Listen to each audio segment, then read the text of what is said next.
അപ്പോൾ അങ്ങനെ നമ്മൾ നാലാമത്തെ ദിവസത്തിലോട്ട് കടന്നിരിക്കുകയാണ്. അപ്പോൾ ഇന്നത്തെ ദിവസത്തിൽ നമ്മൾ മനസ്സിലാക്കാണ്ട് പോകുന്നത് എന്താണ് ട്രാൻസിസ്റ്റർ എന്നുള്ളതും ഈ ട്രാൻസിസ്റ്റർ നമ്മൾ സാധാരണ ഇതിൽ എവിടെയാണ് യൂസ് ചെയ്യുക എന്നുള്ളതും പിന്നെ ഇതിനെക്കുറിച്ചുള്ള കുറഞ്ഞ കാര്യങ്ങൾ ഇന്നത്തെ വീഡിയോ മനസ്സിലാക്കാണ്ട് പോകുന്നുണ്ടോ. അപ്പോൾ ഇന്നത്തെ വീഡിയോ ആണ് മെയിനായിട്ട് ട്രാൻസിസ്റ്റർ ആയിരിക്കും പറയാണ്ട് പോകുന്നത്. അപ്പോൾ നമുക്ക് എന്തായാലും വീഡിയോയിലോട്ട് കിടക്കാം കേട്ടോ. അപ്പോൾ ട്രാൻസിസ്റ്ററിനെ കുറിച്ചുള്ള കുറഞ്ഞ കാര്യങ്ങൾ നമുക്ക് ഇന്നത്തെ വീഡിയോയോട് മനസ്സിലാക്കാം. അപ്പോൾ നമ്മുടെ കയ്യിൽ നിൽക്കുന്ന ഈ ട്രാൻസിസ്റ്ററിൻ്റെ പേരാണ് BC547 എന്ന് പറയുന്ന ട്രാൻസിസ്റ്റർ കേട്ടോ. അപ്പോൾ സാധാരണയായിട്ട് ഈ ട്രാൻസിസ്റ്റർ സെമി കണ്ടക്ടർ ഡിവൈസ് ആയിട്ടാണ് ആക്ട് ചെയ്യാറുള്ളത്. സിമ്പിളായിട്ട് പറയുകയാണെന്നുണ്ടെങ്കിൽ നമുക്ക് ഒരു സ്വിച്ചിങ് ഡിവൈസ് ആയിട്ട് ആക്ട് ചെയ്യാമെന്ന് പറയും കേട്ടോ. അപ്പോൾ ആ രീതിയിൽ നമുക്ക് ഇതിനെ മാറ്റിയെടുക്കാണ്ട് കഴിയുന്നതാണ്. പിന്നെ മറ്റൊരു പ്രത്യേകതയാണ് ഇതിനെ സിഗ്നലിനെ ആംപ്ലിഫൈ ചെയ്യാനുള്ള ഒരു ഇതുണ്ട് കേട്ടോ. അപ്പോൾ അത് കുറഞ്ഞ ഇതിലുള്ള വരുന്ന സിഗ്നലിനെ നമുക്ക് ആംപ്ലിഫൈ ചെയ്തിട്ട് ഒന്നുകൂടെ ഹൈ ആയിട്ട് നമുക്ക് മാറ്റിയെടുക്കാണ്ട് കഴിയും. പിന്നെ ഇത് നോക്കുകയാണെന്നുണ്ടെങ്കിൽ 3 പിന്നാണ് വരുന്നത് കേട്ടോ. അതായത് 3 ലെഗുകളാണ് ഇപ്പോൾ നിങ്ങൾക്ക് ഇതിൽ കാണാനായിട്ട് കഴിയുന്നുണ്ടാവുക. അപ്പോൾ നമുക്ക് ഏതൊക്കെയാണ് ലെഗുകളെന്ന കാര്യങ്ങൾ മനസ്സിലാക്കാം കേട്ടോ.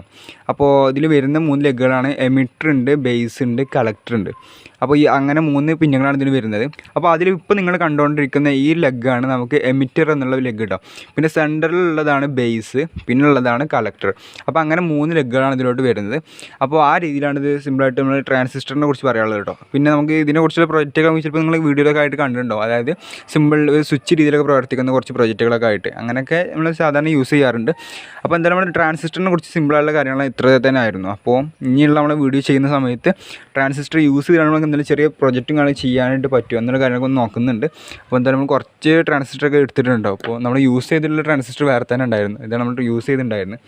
അപ്പോൾ അതൊക്കെ ഒരുപാട് മുന്നേ യൂസ് ചെയ്ത കേട്ടോ. പിന്നെ നമ്മൾ കുറച്ച് വാങ്ങിയിട്ടുണ്ടായിരുന്നു. അപ്പോൾ ഇതിന് വലിയ വിലയും കാര്യങ്ങളും വരുന്നില്ല. നമുക്ക് അറൗണ്ട് നമുക്ക് എത്ര 1-ന് 3 രൂപ 2 രൂപയ്ക്കാണ് വില വരുന്നത്. അപ്പോൾ നമുക്ക് അങ്ങനെ വാങ്ങിയെടുക്കാണ്ട് കഴിയുന്നതാണ്. അപ്പോൾ എന്തായാലും ട്രാൻസിസ്റ്ററിനെ കുറിച്ചുള്ള കുറഞ്ഞ കാര്യങ്ങൾ മനസ്സിലായി വിചാരിക്കുന്നു. അപ്പോൾ എന്തായാലും നമ്മുടെ ഇന്നത്തെ വീഡിയോയുടെ ഉദ്ദേശിച്ചിട്ടുണ്ടായിരുന്നു എന്താണ് ട്രാൻസിസ്റ്റർ എന്നുള്ളതും അതിനെക്കുറിച്ചുള്ള കുറഞ്ഞ കാര്യങ്ങളൊക്കെ ആയിരുന്നു. അപ്പോൾ എന്തായാലും അത് നിങ്ങൾക്ക് മനസ്സിലായി വിചാരിക്കുന്നു. എന്തായാലും നമുക്ക് അടുത്ത വീഡിയോയിൽ അടുത്ത കമ്പൗണ്ട്സിനെ കുറിച്ച് മനസ്സിലാക്കാം കേട്ടോ. അപ്പോൾ എന്തായാലും ഇന്നത്തെ വീഡിയോയുടെ വൈൻഡപ്പ് ചെയ്യാൻ പോവാണ്. Thank you.